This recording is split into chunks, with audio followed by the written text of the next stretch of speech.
Ernakulam കിഴക്കമ്പലത്ത് 3.5 kilo കഞ്ചാവ് police പിടികൂടി. ഞായറാഴ്ച രാത്രിയിൽ അപകടത്തിൽപ്പെട്ട കാറിനുള്ളിൽ നിന്ന് കഞ്ചാവ് പൊതികൾ കണ്ടെത്തിയതിനെ തുടർന്നായിരുന്നു കൂടുതൽ പരിശോധന നടത്തിയത്.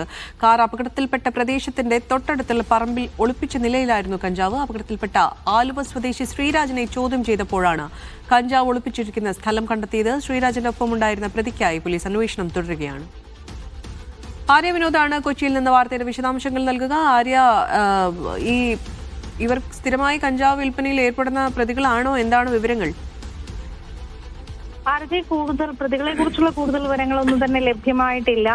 കിഴക്കമ്പലം മൂരക്കാട് ഞായറാഴ്ച രാത്രി അപകടത്തിൽ കാർ പിടിക്കുകയുണ്ടായി. അതിൽ നിന്നാണ് ഇപ്പോൾ കഞ്ചാവ് പൊതികൾ കണ്ടെത്തിയത്. തുടർന്ന് ശ്രീരാജിനെ പിടികൂടുകയും ചെയ്തു. അങ്ങനെ ശ്രീരാജ് ആണ് ഈ കഞ്ചാവ് പൊതികൾ ബാക്കി എവിടെയൊക്കെയാണ് ഉള്ളത് എന്നുള്ളത് കാണിച്ചു കൊടുത്തത്. തുടർന്നാണ് ഇപ്പോൾ 3.5 കിലോ കഞ്ചാവ് ഇന്ന് പിടികൂടുകയുണ്ടായത്. തുടർ അന്വേഷണം, ഈ ഒരു ആക്സിഡന്റുമായി ബന്ധപ്പെട്ട തുടർ അന്വേഷണങ്ങൾ അടക്കം പോലീസ് തുടരുകയാണ് എന്നുള്ള വിവരമാണ് ഇപ്പോൾ ലഭിക്കുന്നത്. ശരി, ആര്യ വിനോദാണ് വാർത്തയുടെ വിശദാംശങ്ങൾ നൽകിയത് കൊച്ചിയിൽ നിന്ന്.